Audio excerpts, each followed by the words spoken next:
Good morning, students. Myself Dr. स्मृति embryology के next lecture में I welcome you. और हमारा नेक्स्ट लेक्चर जो है वो फीमेल गैमेटोफाइट, जिसको हम एम्ब्रियोसैक भी बोलते हैं, या जो प्रोसेस है उसको हम बोलते हैं मेगा गैमेटोजेनेसिस, है ना। तो ये सारी चीज़ें हम इस वाले लेक्चर में पढ़ेंगे। पिछले लेक्चर्स में अगर आपने देखा होगा तो हमने टाइप्स ऑफ ओव्यूल्स पढ़े थे।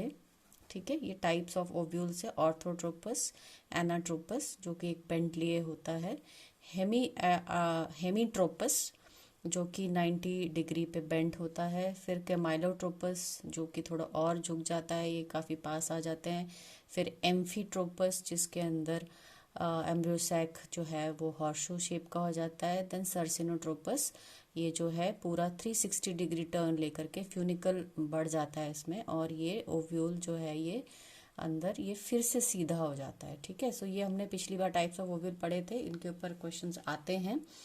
और फिर उसके बाद हमने स्ट्रक्चर भी ये देखा था ओव्यूल का। ये सबसे कॉमन स्ट्रक्चर है टिपिकल ओव्यूल का, जो एनाट्रोपस होता है। मैक्सिमम प्लांट्स में, एंजियोस्पर्म्स में इस तरह का ओव्यूल जो है वो पाया जाता है। नाउ इन दिस लेक्चर में ये क्यों दिखा रही हूँ, जो हमने पिछला पढ़ा था हम पढ़ेंगे ये जो अंदर वाला हिस्सा है जिसको हम एम्ब्रियो सैक का नाम देते हैं। तो ये एम्ब्रियो सैक जो है ये आपने थोड़ा बहुत देखा था कि किस तरह से डेवलप होता है ना। और ये जो सेल्स हैं ये कैसे कैसे बनते हैं, क्या डिफरेंस उनमें होता है, ये सारी चीज़ें हम इसमें पढ़ेंगे। Now, megagametogenesis is the process of development of embryo sac or the female gametophyte from the functional megaspore. ठीक है, और वो जो प्रोसेस है, प्रोसेस ऑफ डेवलपमेंट, इसको बोला जाता है मेगा गैमेटोजेनेसिस। ठीक है, तो यानी कि process of development of embryo sac. So this is the embryo sac. So process of development ये पूरा का पूरा जो है किस तरीके से बनता है उसको हम बोलते हैं मेगा गैमेटोजेनेसिस। और ये एम्ब्रियो सैक को हम फीमेल गैमेटोफाइट भी बोलते हैं, एम्ब्रियो सैक बोलते हैं। ठीक है, ये हम यहाँ पे पढ़ेंगे। सो ये भी मैंने आपको थोड़ा बहुत पिछली उसमें बताया हुआ है कि आर्कियोस्पोरियल सेल से जो हमारे चार, है ना, ये प्राइमरी पैराइटल सेल है और ये जो है स्पोरोजेनस सेल है, इसके डिवीजन से हमारे पास हैप्लॉइड मेगास्पोर्स बनते हैं। चार, एक दो तीन चार, चार बनते हैं। और उसके अंदर नॉर्मली जो होता है वो क्या होता है, नीचे वाला जो चलाजल एंड का होता है, ये माइक्रोपाइलर एंड है, ये चलाजल, इस तरफ चलाजल, इसके ऑपोजिट का चलाजल एंड है। तो चलाजल एंड वाला नॉर्मली रहता है ना। ऊपर वाले तीन जो है वो डीजनरेट हो जाते हैं। इसके बाद जो न्यूक्लियस है, ये जो डेवलपमेंट में मैं कह रही हूँ, this is the normal development, है ना। आगे हम पढ़ेंगे पॉलीगोनम टाइप होती है वो। सो फंक्शनल मेगास्पोर बनता है। इसमें पहला माइटोटिक डिवीजन होता है। यहाँ पे दो आ जाते हैं कॉर्नर पे, है ना। क्यों? क्योंकि बीच में वैक्यूल आ जाता है। फिर उसके बाद ये एक और माइटोटिक डिवीजन करते हैं, चार बन जाते हैं। और इनके अंदर फिर एक और थर्ड माइटोटिक, है ना। First mitotic, second mitotic, third mitotic division होता है। तो चार ऊपर न्यूक्लियाई बनते हैं, चार नीचे बनते हैं, राइट। और बीच में थोड़ा सा गैप आ जाता है जिसकी वजह से न्यूक्लियाई सेपरेट हो जाते हैं ना। आउट ऑफ दीज फोर एक बीच में रह जाता है, आउट ऑफ दीज फोर एक बीच में आ जाता है, तो उनको बोलते हैं पोलर न्यूक्लियाई, है ना। और जो इस तरफ माइक्रोपाइलर एंड की तरफ जो तीन न्यूक्लियाई होते हैं, उसके अंदर एक न्यूक्लियाई जो सेंटर में होता है वो बनाता है एग, और उसके फ्लैंकिंग जो दो होते हैं उनको बोलते हैं साइनर्जिड्स। और इसके ऑपोजिट जो रहता है, जो चलाजल एंड की तरफ होता है, उन तीन सेल्स को हम बोलते हैं एंटीपोडल सेल। तो ये एक जो है हमारा बहुत ही टिपिकल हमारा गैमेटोफाइट जो है वो बना है। ठीक है, अब इसमें हम नेक्स्ट पढ़ रहे हैं स्ट्रक्चर ऑफ एम्ब्रियो सैक, है ना। तो कैसे ये एम्ब्रियो सैक में क्या क्या चीजें होती हैं वो थोड़ा सा आपको बता दूं मैं। तो ये पूरा का पूरा जो है हमारा ओव्यूल के अंदर जो डेवलप हुआ है उसको हम बोलते हैं एम्ब्रियो सैक, और ये पॉलीगोनम टाइप है, सबसे कॉमन टाइप, है ना। तो ये क्या होता है, ये होता है 7 सेल्ड स्ट्रक्चर। अब जरा काउंट कीजिए, एक सेल, दो सेल, तीन सेल, चार, पाँच, छ, और जो छठा है, सातवां सेल है ना। तीन ये सातवां सेल होता है, ये पूरा का पूरा, इसको हम बोलते हैं सेंट्रल सेल, है ना। ये पूरा का पूरा पोलर या सेकेंडरी न्यूक्लियाइज होती है, तो ये हुआ सातवां। ठीक है, सो 7 सेल स्ट्रक्चर, बट न्यूक्लियाई कितनी है? न्यूक्लियाई होती है 8, है ना। तो हम कैसे बोलते हैं? Embryo sac is a 7 cell structure with 8 nuclei. So 1 2 3 4 5 6 7 8, है ना, 8 न्यूक्लियाई। सो ये हमारा फीमेल गैमेटोफाइट या एम्ब्रियो सैक है। तो जो larger cell present in the centre, ये जो सेंटर सेल है ना, विद 2 पोलर न्यूक्लियाई, और उन जो फ्यूज हो जाती हैं बाद में, उसको हम बोलते हैं सेकेंडरी न्यूक्लियस। माइक्रो, ये हमेशा याद रखना, चाहे किस भी तरीके का ओव्यूल हो, चाहे ऑर्थोट्रोपस हो, एनाट्रोपस हो, हेमीट्रोपस हो, एम्फीट्रोपस हो, कंपाइलोट्रोपस हो, सर्सिनोट्रोपस, जो भी आपने पढ़े हैं, हमेशा जो एग एपरेटस होता है, यानी एग और साइनेज होते हैं, हमेशा माइक्रोपाइलर एंड की तरफ होते हैं। Please never label the other side, ठीक है। It is always towards the micropylar and, egg is always towards the micropylar and. यहीं पे तो आपके पोलन ट्यूब आएगी, यहाँ पे कहाँ से घुसेगी पोलन ट्यूब, है ना। तो कॉमन सेंस लगाओ कि माइक्रोपाइलर एंड में ये जगह बनी होती है पोलन ट्यूब आने की, तो पोलन ट्यूब यहीं आती है, साइनेजिड के अंदर खुलती है वो, और फिर न्यूक्लियर फ्यूजन होता है, ठीक है। तो egg is always towards the micropylar and. Okay, so micropylar end of the embryo sac occupied by egg apparatus which consist of egg and 2 synergids। ये egg है और ये 2 synergids हैं। Okay, उनके opposite जो 3 cells होते हैं उनको बोलते हैं एंटीपोडल, और वो हैप्लॉइड होते हैं, यूनिन्यूक्लिएट होते हैं, और सेंट्रल सेल बाइन्यूक्लिएट होता है, राइट। सो ये लिखा है, egg and the synergids are always towards the micropylar end of the ovule। अच्छा, फिर हम जरा एक एक करके देखें कुछ। कई बार साइनर्जिड्स पे शॉर्ट नोट आ जाता है। तो साइनर्जिड्स जो है वो एक ग्रीक टर्म है जिसको साइनरगोस के नाम से जाना जाता है। इसका मतलब होता है working together, and it was coined bye Strasburger, right. और ये जो है साइनर्जिड्स बेसिकली 2 स्पेशलाइज्ड सेल होते हैं, थोड़े इलोंगेटेड से, माइक्रोपाइलर एंड की तरफ, दोनों तरफ, एग के दोनों तरफ। और इनकी जो वॉल होती है साइनर्जिड की, ये साइनर्जिड जो है ना, इनकी जो वॉल होती है, ये जो वॉल दिख रही है आपको यहाँ पे, ये जो ब्लैक सी है, ये इतनी तक रहती है ना। यानी कि ये रहती है हाफ इनकम्प्लीट, है ना, हाफ रहती है। और निचली तरफ जो होता है माइक्रोपाइलर के 1/3 के हिस्से में रहती है, and it is thin towards chalazal end, and finally it disappears.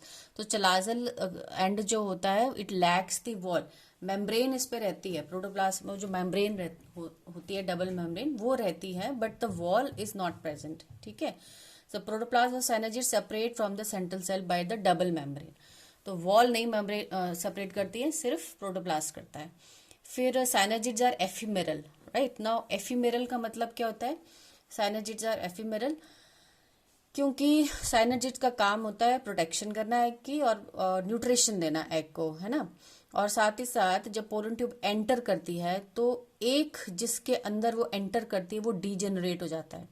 Pollen tube जो होती है जब एंटर करती है, जस्ट बिफोर और soon after the entry of pollen tube into the embryo sac, है ना।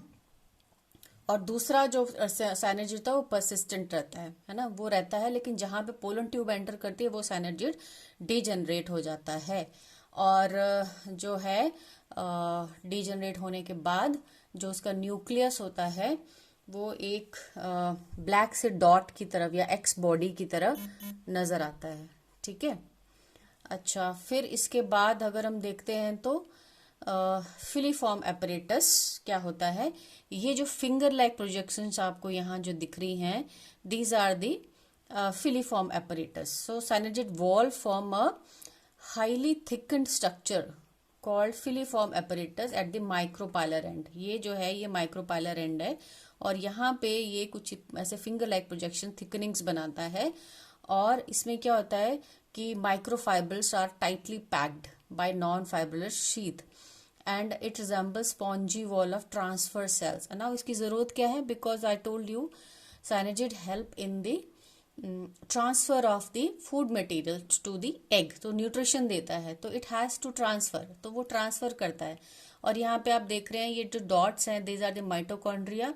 ये जो लाइन एंडोप्लाज्मिक रेटिकुलम है ना, ये लाइनें जो हैं, और आप ये देख रहे हैं कि यहाँ पे बहुत सारे माइटोकॉन्ड्रिया हैं। तो ये एनर्जी रिच रहता है, और क्या बोलते हैं, प्रोवाइड करता है, ये वैक्यूल है वी से, दिस इज न्यूक्लियस, है ना।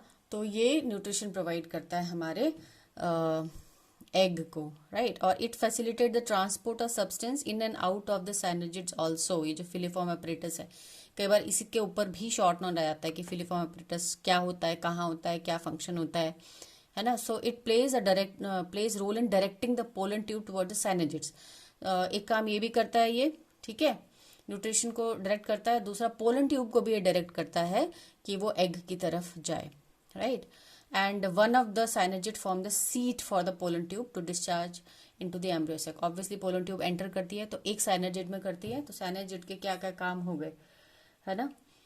तो ये चीज़ जो है, ये शॉर्ट नोट है cynogid के बारे में, कई बार आपको सेपरेटली आता है। So with this diagram and this notes you can do it. Next है एग। एग apparatus जो है, egg apparatus, complete apparatus consist of 3 cells. आपको मालूम है सेंटर वाला एग है और उसके 2 फ्लैंकिंग सेल्स जो होते हैं वो साइनोजिड्स होते हैं और एक ट्रायंगुलर फैशन में जो है वो लगे होते हैं, ठीक है। और इसमें ज़्यादा का थोड़ा स्टार्च रहता है और उसके बाद जो है जो यूज हो जाता है डेवलपमेंट में, और बीच में एक हैप्लॉइड न्यूक्लियस होता है। फिर हम आते हैं एंटीपोडल्स पे। सो एंटीपोडल्स जो है उनमें काफ़ी वेरिएशन रहती है एम्ब्रियो सैक में। So they degenerate before or soon after the fertilization without any considerable enlargement. उनका इतना काम नहीं होता है। They are rich in ascorbic acid, oxidase, starch, lipid and protein. Low concentration of RNA, polysaccharides are also. तो ये जब degenerate होते हैं तो ये सारा का सारा किस में छोड़ देते हैं, ये सेंट्रल सेल में छोड़ देते हैं, जो कि अल्टीमेटली यूजअप हो जाता है, ठीक है। सो बेसिकली ये एक तरह से न्यूट्रिशन प्रोवाइड करते हैं by getting dissolve its themselves, right. तो this cell perform nutritive role and associated with the nutrition of the embryo sac, ठीक है। और जो है एंडोस्पर्म और एम्ब्रियो के डेवलपमेंट में वो यूज हो जाते हैं, ठीक है। Sometime antipodals जो है show hostorial behavior in some plant like Haplopappus etc. So hostorial behavior क्या होता है, antipodal cells जो होते हैं वो elongate हो जाते हैं, लंबे हो जाते हैं और वो घुस जाते हैं आपके किसमें, ओव्यूल के अंदर, ताकि वहां से न्यूट्रिशन लेकर के वो एंडोस्पर्म और डेवलपिंग एम्ब्रियो को दें, ठीक है। सो बेसिकली इसका काम क्या होता है, न्यूट्रिशन, ठीक है। फिर आता है हमारा सेंट्रल सेल। सेंट्रल सेल आपको पता है सबसे लार्जेस्ट और बिगेस्ट सेंट्रल सेल होता है, बीच का सेल होता है ऑफ द एम्ब्रियो सैक, है ना। और उसके अंदर का जो न्यूक्लिया होता है वो क्या होता है, एंडोस्पर्म का मदर सेल होता है ना, सेकेंडरी सेल जिसको बोलते हैं। सो एंडोस्पर्म बनाता है जब male, second cell of the male comes and fuses, तो वो एंडोस्पर्म बनता है। The vacuole in the centre responsible for swelling of the embryo sac after last nuclear division, है ना, थोड़ा सा बड़ा होता है। और इसमें polar nuclei fuses just before the double fertilisation to form secondary nucleus. और इसमें रिजर्व फूड मटेरियल होता है और क्या होता है, एंडोस्पर्म को बनाता है ये। नाउ हम नेक्स्ट जो हमारा टॉपिक है वो है टाइप ऑफ एम्ब्रियो सैक, ठीक है। टाइप्स ऑफ एम्ब्रियो सैक्स या types of embryo sac development, जिसका नाम हम लोग मेगास्पोरोजेनेसिस भी बोलते हैं। नाउ अगर हम बात करें तो basically 3 types are there, monosporic type, bisporic type and tetrasporic type. Now what is the meaning of spore here, पहले वो समझ लो आप। स्पोर का मतलब है, अगर मैं थोड़ा पीछे ले जाना चाहूंगी, जो हमारी फर्स्ट स्लाइड थी जिसके अंदर मैंने आपको डेवलपमेंट बताई थी यहाँ पे। सो ये जो 4 बने हैं, ठीक है, ये क्या है, मेगास्पोर्स हैं, है ना, मेगास्पोर हैं, ये चारों के चारों मेगास्पोर हैं, राइट। सो इनको ध्यान में रखना। मोनोस्पोरिक का मतलब होता है सिर्फ एक स्पोर पार्टिसिपेट कर रहा है, ये वाला जो है ये क्या है, एक ही मेगास्पोर है ना। तो इसको हम बोलेंगे मोनोस्पोरिक डेवलपमेंट, कि ये वाला ही यूज हो रहा है।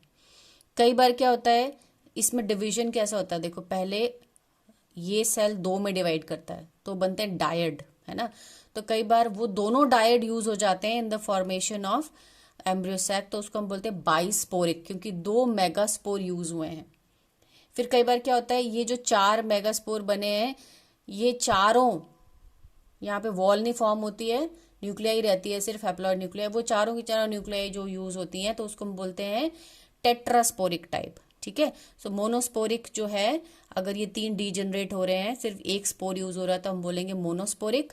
अगर डिवीजन डायड बनने के बाद, यानी यहाँ से 2 डिवीजन होते हैं तो वो दोनों यूज होते हैं, दैट इज बाइस्पोरिक। और उसके बाद जब चौथा जो होता है टेट्रास्पोरिक, यानी 1 2 3 4 चारों यूज हो रहे हैं और ये वॉल नहीं बन रही है ना, तो हम उसको हम बोलते हैं टेट्रास्पोरिक। ठीक है, अब हम चलते हैं उसी पे स्लाइड पे। देखिए, ये पहला एमएमसी है, मेगास्पोर मदर सेल। उसमें मियोसिस हुआ, पहला 2 बन गए, फिर दूसरा मियोसिस हुआ, टेट्राड बन गया, उसके अंदर 3 मेगास्पोर डीजनरेट हो गए। ठीक है, तो एक रह गया, तो उसको हम बोलेंगे monosporic. Now again depending upon कौन सा वाला है, it can be either micropylar megaspore और it can be either the chalazal one. ठीक है, चलाजल वन कॉमन होता है, राइट, दोनों वे में हो सकता है, लेकिन एक ही स्पोर यूज होता है, तो इट इज मोनोस्पोरिक टाइप। बाइस्पोरिक मैंने आपको बताया, मेगास्पोर मदर सेल डेवलप हुआ। ठीक है, उसके अंदर पहला मियोसिस हुआ, फिर उसके बाद आपका जो है वॉल फॉर्म हो गई, और वॉल फॉर्म होने के बाद ये 2 स्पोर बने। इसके बाद जो है सेकेंड मियोसिस में 4 बन गए, यहाँ वॉल फॉर्म नहीं हो रही है। ठीक है, वॉल फॉर्म नहीं हो रही, और नीचे वाला जो डायड है, अगेन इसमें ये डायड भी यूज हो सकता है, ये भी यूज हो सकता है ना, तो एक डिजनरेट हो जाता है, एक यूज हो जाता है। तो ये क्या है, इसमें 2 स्पोर है सपोज टू बी, जिनमें वॉल नहीं बनी है, तो उसको हम बोलते हैं बाइस्पोरिक टाइप। टेट्रास्पोरिक में क्या होता है, पहला जो है फर्स्ट मियोसिस हुआ, 2 न्यूक्लियाई बनी, कोई वॉल फॉर्मेशन नहीं हुई। सेकेंड मियोसिस हुआ, 4 बने, कोई वॉल फॉर्म नहीं हुई है, और चारों न्यूक्लियाई यूज हो रही है, तो उसको हम बोलेंगे टेट्रास्पोरिक टाइप। ठीक है, न्यूक्लियर फ्यूजन नहीं होता, और इसके अंदर भी इन चारों न्यूक्लियाई में, चारों न्यूक्लियाई जब अलग अलग डेवलप होते हैं, तो 4 हैप्लॉइड न्यूक्लियाई जो है, नो न्यूक्लियर फ्यूजन, और कुछ में क्या होता है कि 3 न्यूक्लियाई एक तरफ चले जाते हैं और वो डिप्लॉयड न्यूक्लियस बनाते हैं, और एक हैप्लॉइड रहता है ना। तो ये है टेट्रास्पोरिक टाइप। इसके अंदर आपने कंफ्यूज नहीं होना है। ठीक है, ये ध्यान रखना कि मियोसिस हो रहा है, अगर डायग्राम में लिखा है मियोसिस और फिर आपका वो बन रहा है, क्या बोलते हैं, सैक, तो हम बोलेंगे देख लेंगे कि कितने ये हैं न्यूक्लियाई टेट्रास्पोरिक, 2 हैं तो बाइस्पोरिक, 1 है तो मोनोस्पोरिक, है ना। और ये देख लेना आपने, मियोसिस चल रहा है। अगर यहाँ माइटोसिस है फिर नहीं, ये आपने ध्यान रखना है ना। फिर हम आते हैं पहला मोनोस्पोरिक टाइप में, राइट। सो मोनोस्पोरिक टाइप में क्या है, 2 हैं इसमें, Polygonum type and Oenothera type. Polygonum type जो है वो सबसे कॉमन टाइप होता है। इसके अंदर जो है माइक्रोपाइलर वाले जो 3 हमारे मेगास्पोर होते हैं, वो क्या होते हैं, डीजनरेट हो जाते हैं, और जो चलाजल एंड वाला माइक्रोस्पोर होता है वो फंक्शनल रहता है। ठीक है, अब देखो ये डेवलप हो रहा है आगे। यहाँ पे क्या लिखा है, यहाँ लिखा है माइटोसिस। माइटोसिस 1 2 न्यूक्लियाई बने, माइटोसिस 2 4 बने, माइटोसिस 3 8 बने। ठीक है, तो ये ध्यान रखना है आपने। सो अगर माइटोसिस से आपका डायग्राम आगे चल रहा है तो एक स्पोर ही डेवलप हो रहा है, तो ये मोनोस्पोरिक होगा। ठीक है, अगर मियोसिस से चल रहा है, वो आप आगे देखेंगे, तब आप वो बाइस्पोरिक या टेट्रास्पोरिक का समझ सकते हो। तो यहाँ पे ये 4 बन गए, और ये कैसे अरेंज हो गए, 8 न्यूक्लिएट 7 सेल्ड, 3 ऊपर, है ना। यहाँ पे ये egg, 2 synergid, polar nuclei and antipodal. So ये आपका बन गया। So this is Polygonum type. इसमें कौन सा वाला फंक्शनल है, चलाजल। ये आता है आप एग्जाम में, आपको फिलिप्स में आता है, या पॉलीगोनम टाइप जो है वो कैसा टाइप है, मोनोस्पोरिक है, बाइस्पोरिक है, टेट्रास्पोरिक है, वो आपको बताना है, या कौन सा वाला फंक्शन होता है, चलाजल होता है कि माइक्रोपाइलर होता है, ये आपको बताना है। इस तरह के क्वेश्चन आते हैं। फिर इनोथेरा टाइप भी मोनोस्पोरिक ही है, इसके अंदर ऑपोजिट होता है। इसमें जो माइक्रोपाइलर वाला मेगास्पोर होता है वो फंक्शनल होता है, और बाकी चीजें सारी सेम है यहाँ पे एंड तक। ठीक है, माइटोसिस 1 होता है, फिर 2 न्यूक्लियाई, माइटोसिस 2 4 न्यूक्लियाई, राइट। और ये 4 न्यूक्लियाई के बाद माइटोसिस 3 नहीं होता है इसमें। इसके अंदर ये जो है 3 यहाँ पे ऊपर चली जाती है माइक्रोपाइलर की तरफ एग अपरेटस बनाने, और एक जो होता है वो नीचे रह जाता है आपका ये आपका पोलर न्यूक्लियाई। ठीक है, सो 2 साइनर्जिड 1 एग, और यूनिन्यूक्लिएट एग सेंट्रल सेल, है ना, 4 न्यूक्लिएट 4 सेल। ये आपका बनता है फैमिली ओनेग्रेसी का कैरेक्टरिस्टिक फीचर है ये इनोथेरा टाइप। ठीक है, तो ये हुआ आपका मोनोस्पोरिक। सो मोनोस्पोरिक में पॉलीगोनम एंड इनोथेरा टाइप। फिर नेक्स्ट है आपका बाइस्पोरिक टाइप। बाइस्पोरिक टाइप में हमारा क्या चीज चल रहा है, ये हमारा एलियम टाइप है और एंडोमियन टाइप है। एलियम टाइप में क्या होता है कि हमारे दो डायड बने हैं, 1 और 2, तो इसमें जो नीचे वाला चलाजल एंड वाला डायड है, ये देखो डायड लिखा है यहाँ पे, डायड है, तो ये 2 स्पोर हैं, है ना, यहाँ मियोसिस होकर के बना है और ये डायड चल रहा है, तो ये क्या हुआ, बाइस्पोरिक टाइप हुआ। तो इसके आगे माइटोसिस 1 और माइटोसिस 2 में ही 8 बन जाएंगे क्योंकि ऑलरेडी 2 न्यूक्लियाई हैं। ठीक है, अब इसके बाद हमारा ये नॉर्मल 8 न्यूक्लियाई और 7 सेल बनता है जैसे पॉलीगोनम टाइप बनता है। लेकिन स्टार्टिंग कहाँ से हुई है, स्टार्टिंग हुई है बाइस्पोरिक टाइप से। तो ऑलरेडी 2 न्यूक्लियाई हैं यहाँ पे, सो ये बाइस्पोरिक है। ठीक है, फिर आता है एंडोमियन टाइप। सेम चीज है एक्सेप्ट दैट कि इसमें जो डायड है वो माइक्रोपाइलर डायड जो है वो फंक्शनल है एंडोमियन टाइप में। ठीक है, ऑर्गेनाइजेशन जो है वो पॉलीगोनम टाइप की ही होती है इसके अंदर, बस ये फर्क है ना, पॉलीगोनम और इसके अंदर। ये बाइस्पोरिक है, पॉलीगोनम जो है वो मोनोस्पोरिक है। फिर आते हैं टेट्रास्पोरिक टाइप।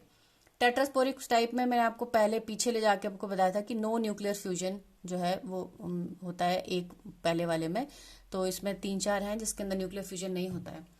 तो इसके अंदर पहला है एडोक्सा टाइप। एडोक्सा टाइप में माइटोसिस अकर ओनली वंस। तो चारों के चारों स्टार्टिंग देख लेना आपने, 4 हैं स्टार्टिंग के, है ना। तो फंक्शनल सीनो मेगास्पोर बोलते हैं हम इसको। सीनो मीन्स फ्यूज्ड, मेगास्पोर मीन्स ये चारों न्यूक्लियाई जो हैं विदाउट वॉल फॉर्मेशन, चारों के चारों यूज हो रहे हैं। तो टेट्रास्पोरिक टाइप जो है आपका एम्ब्रियो सैक है। तो माइटोसिस 1 ही हुआ है तो 4 के 8 बन गए और 8 ने अपने आप को अरेंज कर लिया पॉलीगोनम टाइप में, है ना, जैसे हमने फर्स्ट मोनोस्पोरिक पढ़ा था। फिर आता है आपका नेक्स्ट प्लम्बैगो टाइप। तो इसमें भी माइटोसिस जो है वो एक बार होता है। 4 जो है न्यूक्लियाई आप स्टार्टिंग में देख रहे हैं, फंक्शनल सीनोमेगास्पोर है ये। एक माइटोसिस हुआ, लेकिन इसमें जो न्यूक्लियाई जो अरेंजमेंट है वो थोड़ा डिफरेंट है, वो लेटरल या पेरिफेरल अरेंजमेंट है ना। तो चारों न्यूक्लियाई इस तरह से 8 न्यूक्लियाई साइड में चले जाती हैं, है ना, ऊपर नीचे दाएं बाएं, है ना। और यहाँ पे एक एक न्यूक्लियाई जो है हर जगह से बीच में आ जाती है। तो 4 जो है यहाँ पे अब 4 न्यूक्लिएट सेंट्रल सेल। तो central cell 4 nucleate, 1 is egg, 3 are peripheral cells. ये पेरिफेरल सेल्स बोलते हैं इनका नाम, फिर हमने सिनर्जिड एंटीपोडल नहीं रखा हुआ है। फिर आता है हमारा पीनिया टाइप। पीनिया टाइप में भी अगेन 4 से शुरू है, तो टेट्रास्पोरिक है। एक माइटोसिस हुआ और इसमें दूसरा माइटोसिस भी हुआ। तो आप देख रहे हैं इसके अंदर कितने न्यूक्लियस हैं। ठीक है, 8 का डबल हो गया 16, तो 16 न्यूक्लिएट हुआ, है ना, और 13 सेल्ड हुआ। देखो इसके अंदर जो है 3 3 6 7 8 9 10 11 12 13 14 15 16, राइट। तो इसमें सेल्स कितने बने, 3 3 6 7 8 9 10 11 12 और एक ये पूरा सेंट्रल सेल 13, तो 3 सेल्ड। और इसमें सेल के हो गए 13 प्लस बीच के 4 न्यूक्लियाई, तो 16 न्यूक्लिएट। ठीक है, 16 न्यूक्लिएट आप यहाँ पे भी देख सकते हैं। सो 4 group of 3 cells each, 1 group at the micropylar end as egg apparatus, 1 group at the chalazal end and 2 groups are arranged laterally, है ना, ये 3 सेल के। सो ये है पेनिया टाइप, राइट। फिर आता है आपका पेप्रोमिया टाइप। ना पेप्रोमिया टाइप जो है वो आपका चलता है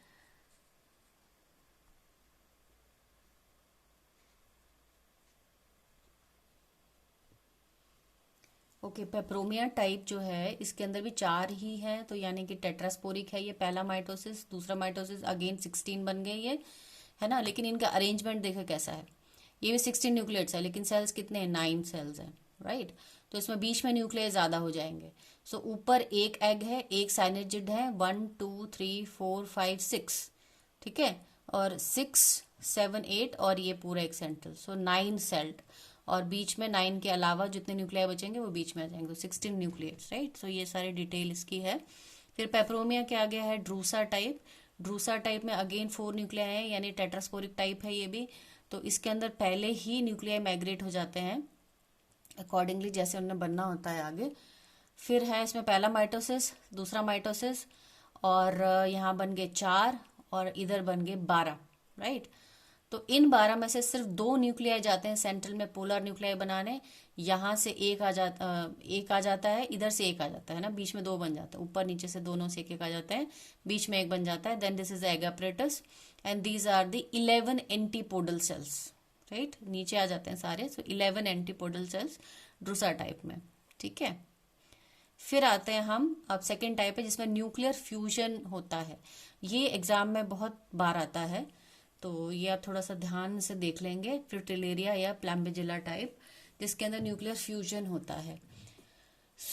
ये जो हमारा फंक्शनल सीनोमेगास्पोर है, इसके अंदर एक न्यूक्लियस ऊपर रहता है, नीचे जो 3 न्यूक्लियाई होते हैं वो फ्यूज करते हैं, है ना, एक सेल बनाते हैं। एक सेल के अंदर 3 न्यूक्लियाई होते हैं, और इस इफेक्ट को, ये न्यूक्लियर फ्यूजन इफेक्ट को हम बोलते हैं बेम्बासियोनी effect. बेम्बासियोनी 1928 was the first to report the fusion of the spindles of 3 chalazal nuclei of Cynommegaspore formed by triploid nucleus in Fritillaria and Lilium, ठीक है। So that is why this phenomenon is called Bembasioni effect, right? So है ये भी tetrasporic type ही है, right. तो इसके अंदर इनके स्पिंडल फाइबर्स बेसिकली आपस में जुड़ जाते हैं। ये वैसे ही आगे डिवाइड करते हैं, ये आगे 2 में डिवाइड होगा माइटोटिक डिवीजन में, और ये आगे जो है 2 में डिवाइड हो गए, 3 न्यूक्लियाई, राइट। और फिर सेकंड में ये 4 हो गए, ये 4 हो गए। और इनकी अरेंजमेंट कैसे हुई? इनकी अरेंजमेंट वैसी ही रहती है जैसे हमारी पॉलीगोनल में, यानी 3 ऊपर चले गए, एक यहाँ का बीच में आ गया जो कि ट्रिप्लॉइड है, एक हेप्लॉइड है, और ये 3 एंटीपोडल जो कि ट्रिप्लॉइड है, वो 3 एंटीपोडल सेल बन गए, राइट। तो ये बन गया आपका फ्रिटिलेरिया टाइप, ओके। फिर आता है प्लम्बेजिला टाइप। प्लम्बेजिला टाइप में स्टार्टिंग वैसी ही है, देखो यहाँ तक वैसा ही है, सेम, लेकिन माइटोसिस यहाँ पे 2 बार हो रहा है, यहाँ पे माइटोसिस सिर्फ 1 बार हो रहा है, ओनली वंस। और इसका 1 बार होने के बाद ही ऊपर का एक न्यूक्लिया यहाँ आ गया, ये वाला जो है यहाँ चला गया, एक एग बन गया, one egg with haploid nucleus, एक सेंट्रल सेल बन गया 2 पोलर न्यूक्लियाई, उसमें एक हैप्लॉइड है, एक ट्रिप्लॉइड है ना, ये है। और लास्ट में एक एंटीपोडल है जो कि ट्रिप्लॉइड है। ये बन गया आपका प्लम्बेजिला टाइप। ये 2 टाइप हैं जिसमें न्यूक्लियर फ्यूजन है, ये भी टेट्रास्पोरिक है ना। और 5 थे पीछे, वो फ्यूजन नहीं था। ये पूरी जो है ये समरी है बेसिकली। यहाँ से जो है ये डायट टेट्राड ये चल रहे हैं, तो ये मियोसिस तक चल रहा है, राइट। तो इसमें आप देख सकते हैं ये माइटोसिस 1 2 3 करके चल रहा है, तो इसमें कंपैरिजन जो है वो हो जाता है आपका, है ना। तो यहाँ से आपको क्लियर हो जाता है, अगर स्टार्टिंग के 2 सेल 2 न्यूक्लियस नजर आते हैं तो डायड हो जाएगा, और एक नजर आता है तो वो मोनोस्पोरिक हो जाएगा, और 4 आते हैं तो वो टेट्रास्पोरिक होगा। इतना आपने ध्यान रखना है। यूजुअली एग्जाम में जो पूछा जाता है फ्रिटिलेरिया पूछा जाता है ज़्यादातर, या पॉलीगोनम टाइप पूछा जाता है, या शॉर्ट नोट में आपसे पूछ सकते हैं कि एलियम जो है वो बाइस्पोरिक है, एडोक्सा जो है वो बाइस्पोरिक है, तो इसके अंदर क्या बोलते हैं, कौन सा है, चलाजरलैंड है, माइक्रोपाइलैंड है, वो चीज़ें आपने इसमें पढ़नी है, ठीक है। Thank you very much. और ये जो है इसमें शॉर्ट इस तरह के कुछ क्वेश्चन हैं जो होते हैं, अगर आप 2-3 बार देखोगे तब आपको ज़्यादा क्लियर होगा। मैंने थोड़ा सा फास्ट बोला है बिकॉज